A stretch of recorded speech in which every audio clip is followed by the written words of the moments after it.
हाल ही में आपने एक न्यूज़ सुनी होगी। न्यूज़ है आईएएस पद्मा जायसवाल को उनकी पोस्ट से हटा दिया गया है।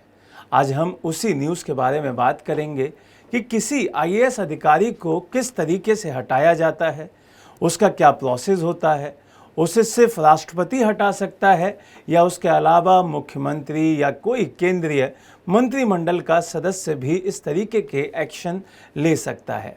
लेकिन सबसे पहले आपको वो पूरा का पूरा प्रोसेस जानना होगा जिस वजह से ये सारे के सारे पॉइंट सामने आए। सबसे पहले उस न्यूज़ के ऊपर बात करते हैं। न्यूज़ है कि जो आपकी अधिकारी हैं पद्मा जायसवाल, दिल्ली में सेवारत थीं, आईएएस ऑफिसर के पद पर विराजमान थीं। उनके खिलाफ सख्त कार्रवाई करते हुए चौंकाने वाले मामले सामने आए। 2003 की बैच की अगमुट कैडर की अधिकारी के खिलाफ भ्रष्टाचार के कई सारे आरोप चल रहे थे।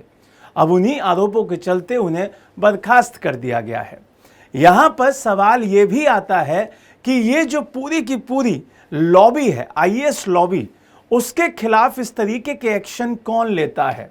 अगर वो एक्शन लिए जाते हैं तो वो किस बेस पे लिए जाते हैं वो भी जानेंगे। लेकिन यहाँ पे सबसे पहले बात करेंगे हम पद्मा जायसवाल जी की। पद्मा जायसवाल जी के खिलाफ जो आरोप लगे वो आरोप थे भ्रष्टाचार के। भ्रष्टाचार के आरोप ये अभी के नहीं हैं, ये 2007 और 8 के केस के चलते हुए उनके साथ जुड़ जाते हैं। यहाँ पे बात करेंगे उनके प्रोफाइल की। सबसे पहले उनका प्रोफाइल जान लेते हैं। पद्मा जायसवाल 2003 अगमुट कैडर की आईएएस ऑफिसर हैं, जो कि वर्तमान में विशेष सचिव के पद पर विराजमान थी और राज्य था आपका दिल्ली। दिल्ली सरकार के प्रशासनिक कार्यों को यहाँ पे देख रही थी। इसके साथ साथ अगर उनके हम प्रोफेशनल जो उनका पूरा का पूरा बैकग्राउंड है उसकी बात करें तो वो भी बड़ा शानदार रहा है। अगर हम उनकी पढ़ाई की बात करते हैं तो सेंट जोवियर्स स्कूल से उन्होंने पढ़ाई की। उसके बाद मास्टर्स की डिग्री में एमबीए, जो कि university business school Punjab university से दिखाई देता है। उसके साथ साथ उन्होंने रिसर्च भी किया है और पेशेवर योग्यता के हिसाब से उन्होंने कई जगह पर काम भी किया। अगर हम बात करें मेन न्यूज़ के ऊपर कि भाई जो ये आरोप लगे वो कहाँ से लगे, तो बात है 2007 की, जब उनकी पोस्टिंग आपके अरुणाचल प्रदेश में थी। अरुणाचल प्रदेश में एक जिला पड़ता है पश्चिम कामेंग जिला। वहीं पर 2007 में डिप्टी कमिश्नर के पद पर उनकी तैनाती थी।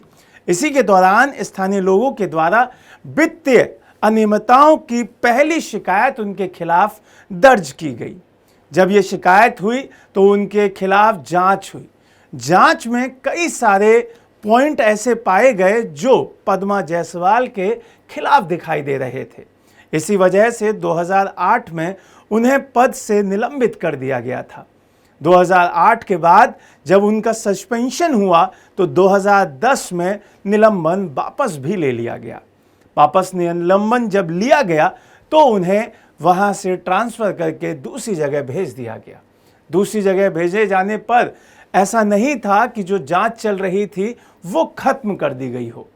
जांच चलती रही, चीज़ें बढ़ती रहीं, साल बदलते रहे और बहुत सारे मामले पद्मा जायसवाल जी के साथ जुड़ते रहे। यहाँ पर बात आती है उस संस्था की जिस संस्था के तहत उनकी ज्वाइनिंग हुई थी। हम बात कर रहे हैं अखिल भारतीय सेवा की। अखिल भारतीय सेवा के अधिकारी होने के नाते से अगर उनके खिलाफ कोई भी कार्रवाई होनी थी तो उसी के चैनल के थ्रू होनी थी।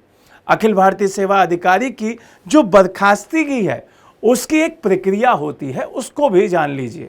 यहाँ पे सबसे पहले गृह मंत्रालय का रोल आता है, जिसे हम मिनिस्ट्री ऑफ होम अफेयर्स भी कहते हैं। उसमें अखिल भारतीय सेवाओं का एक अनुशासन और अपील का नियम है। 1969 के नाम से उसको जाना जाता है।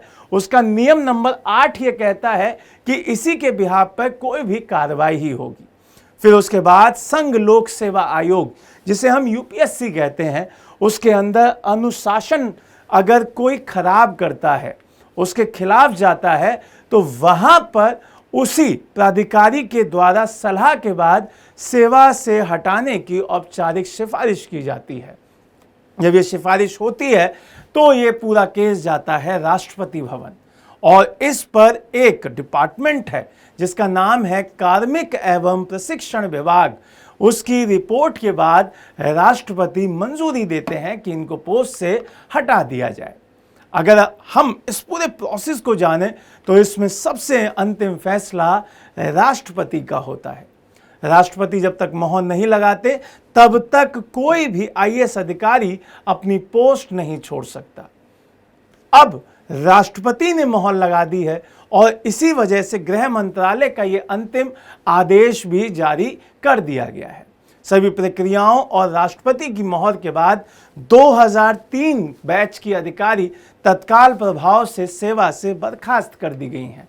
यहां पर दो अलग अलग गुट भी दिखाई दे रहे हैं, दो अलग अलग बयान भी दिखाई दे रहे हैं। एक बयान है सरकार की तरफ से।